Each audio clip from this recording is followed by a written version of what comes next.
Meus caros amigos e amigas, vocês estão no canal Espiritismo Explicado, eu sou Lazarino Barbo. Antes de começar o nosso vídeo de hoje, eu vou te pedir que deixem o seu like. É muito importante o seu like para o nosso canal. E hoje vamos fazer o estudo da complementação das perguntas e respostas que não conseguimos responder no último domingo, no dia 5 de fevereiro. Extrapolamos o tempo de duração da live e aí ficaram perguntas sem responder, que vamos fazer isso exatamente agora. Vamos começar aqui pela Cássia Laís, que diz o seguinte: eu sempre quis ter clareaudiência, mas nunca pensei que tinha, porque já aconteceu de toda vez que alguém desencarna, eu esqueço da voz dela, ela some da minha cabeça. Muito bem, Cássia, continue se esforçando, porque a espiritualidade pode um dia te proporcionar aquilo que você deseja, né? Mas deixa que isso venha naturalmente através da espiritualidade. Nunca tente buscar muito, porque quando buscamos muito alguma coisa, podemos obter e depois não estarmos suficientemente preparados para isso, né? Ana Maria diz o seguinte: Lazarino, gosto muito de como você transmite todos esses conhecimentos de forma clara e acessível a qualquer entendimento. Muito obrigado, Ana Maria, fico muito grato pelo seu comentário. O Richieri diz o seguinte: Senhor Lazarino, existe alguma ação que nos proteja dos maus espíritos, nos pegarem na hora do desencarne e nos levarem para se vingar? Sim, apenas a prática do bem durante a vida. Somente o bem nos protege do mal. Quanto mais preocupados ficamos com a ação dos espíritos maus, mais fracos nós nos sentimos diante deles, porque o medo nos enfraquece. O medo nos torna fracos diante desses espíritos. Por isso, o que nos fortalece é a prática do bem, a fé, a confiança, a oração ao longo da vida, nos fortalecendo. Isto sim é a salvaguarda.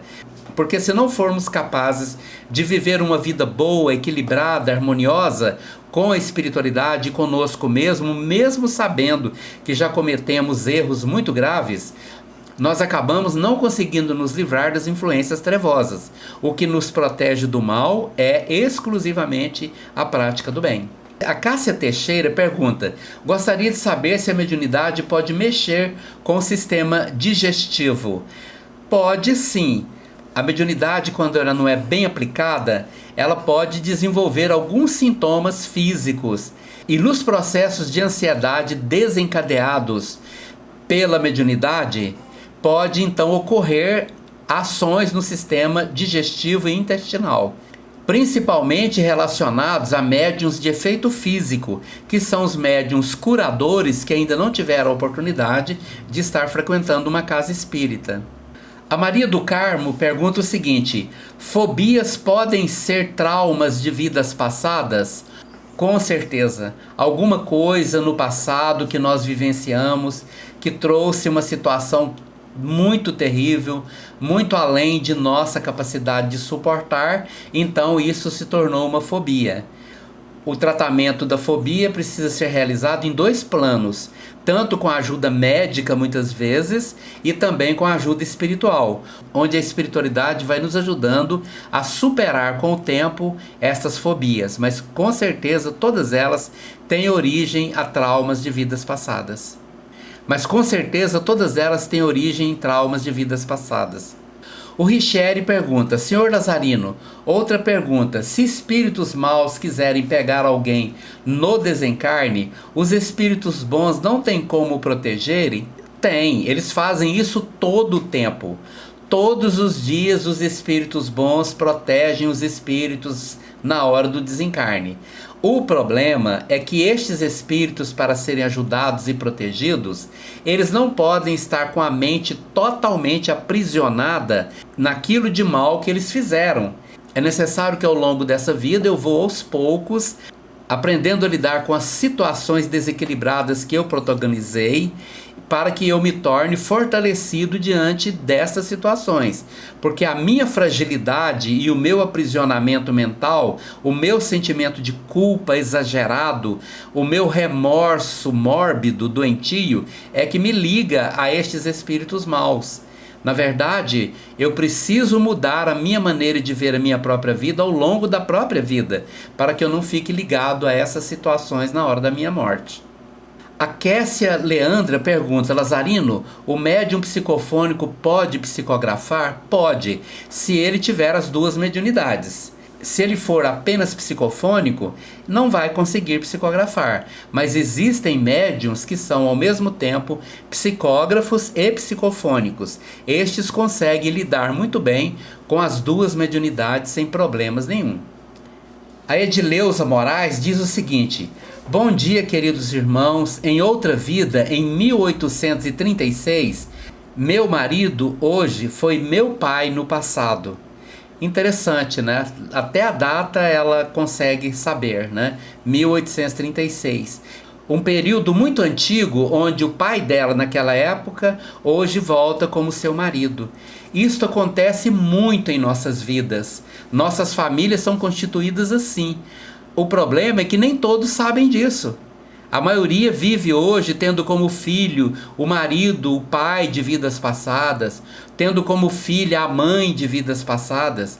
É assim que as nossas famílias são constituídas. Mas acontece que nem todos ou muito raramente alguém sabe disso. A Neiva fez uma pergunta que ficou cortada. Só chegou até mim o seguinte: da casa o portão estava em fila, muitos índiozinhos acenando para mim. Logo despertei sem entender. Encontros no plano espiritual. Os indígenas são muitos no plano espiritual do Brasil. Talvez você tenha sido em vidas passadas uma dessas indígenas. Pode ter ainda ligações espirituais com eles e simplesmente você os encontrou enquanto estava dormindo e quando você acordou, lembrou da existência deles. Simples assim, um sonho muito bonito. É para guardar para sempre. A Cássia Laís diz o seguinte: quando vou lá para a casa da minha avó arrumar as coisas, eu não ajudo, pois sempre pergunto à minha mãe se ela precisa de ajuda e ela diz que não. Mas sempre saio de lá como se estivesse ajudado, como se estivesse andado a cidade toda a pé. Não sei se é doação de ectoplasma, porque já doei e a sensação não é a mesma. Olha, Cássia, pode ser uma doação de energia naquele ambiente onde viveu a sua avó, principalmente se ela ainda estiver por ali, né? É muito comum que a gente permaneça ainda durante um tempo no lugar onde vivemos, principalmente quando somos muito apegados àquele lugar. E esses espíritos, muitas vezes, eles sugam um pouco de nossa energia, né?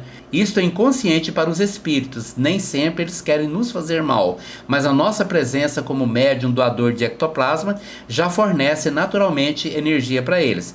E às vezes isso pode acontecer, este desgaste, quando a doação de ectoplasma é fora do centro espírita. Quando acontece dentro do centro espírita, a espiritualidade rapidamente repõe essas energias e nenhum problema acontece. A Silvana pergunta o seguinte: Lazarino, por que será que na minha infância minha mãe Juliana parecia que me odiava? Tive uma infância muito sofrida por minha mãe me bater muito, falava que ia até me matar, né? Olha, Silvana, isto faz parte dos caminhos difíceis de vidas passadas, né?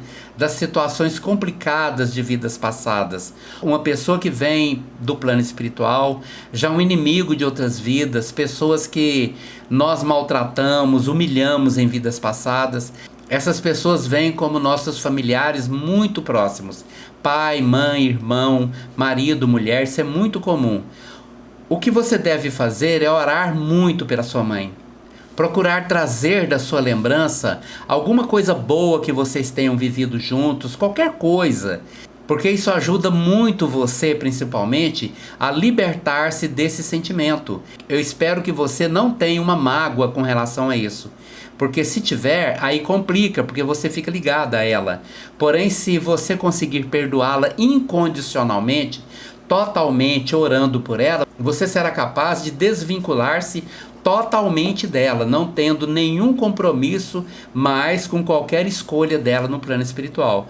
Mas ore para ela, harmoniza com ela e ao mesmo tempo tenha compreensão. Uma pessoa com uma atitude assim, provavelmente alguém que viveu sob estado de muita perturbação, uma pessoa que não conseguiu ao longo da vida agir com sentimento materno, né? É isto, simples assim, né? A Regiane diz assim: Senhor Lazarino, eu mesma tive casamento arranjado, mas não me casei com aquele homem, minha tia que se casou com ele. Pensa, né? E agora, né, Regiane? Em tempos modernos, porque você é muito jovem ainda, né? O Richieri pergunta: Senhor Lazarino, estive conversando com um médium no centro espírita e na conversa ele sentiu uma facada de um obsessor, uma pessoa que esfaqueei em outra vida. Como devo proceder? Como faço para ele me perdoar? Perdoa ele e não fique pensando muito nisso, né? Perdoa ele, ore por ele, ore muito por ele. Nas suas orações, você ora por ele. Não sabendo quem é, você não se lembra disso, então simplesmente você orando por ele, pede a proteção divina, que o ampare, que o proteja, que o encaminhe cada vez mais no plano espiritual, podendo então ser que nesta vida você consiga desvencilhar-se completamente de qualquer ligação com ele, né? A Cássia Laís diz o seguinte: botar apelidos carinhosos em espírito que você já sabe o nome é falta de respeito? Conheço um espírito que se chama Esmeralda e eu a chamo de Merardinha, né? Não tem problema nenhum, Cássia, né? São apelidos carinhosos, né? Que não tem nenhuma maldade. Você não está promovendo nenhuma crítica, nenhuma maldade relacionada a esse espírito. É uma maneira carinhosa e eles gostam também de serem tratados com muito carinho. A Kelly fez um complemento a algo que ela disse no estudo do domingo, né? Quando ela disse que tinha aversão a Umbanda e Quimbanda, né? Mas aqui ela corrige. Eu disse aversão, porém tenho amigos da Umbanda e Quimbanda bondosos e amorosos, né? Mas para mim não me identifico. Pronto, é só isso, né? Você não precisa se identificar com tudo que existe no mundo. Existem muitas coisas que absolutamente não dizem respeito a nada que nós queremos, a nada que nós buscamos ou gostamos. Mas é natural, né? Agora, não podemos desenvolver uma aversão, porque aí passamos a julgar e muitas vezes a condenar algo que nós nem conhecemos direito, né? Muito bem, meus amigos e minhas amigas, esse é o nosso estudo de hoje. A complementação das perguntas que eu não respondi no domingo porque extrapolou o tempo da live, né? Porém, se alguma coisa eu fiquei sem responder ou vocês não ficaram satisfeitos com as minhas respostas, podem perguntar de novo nos comentários desse vídeo, que com certeza eu vou complementar a resposta ou corrigir se eu tiver respondido errado. Muito obrigado pela sua atenção e deixe aí o seu like.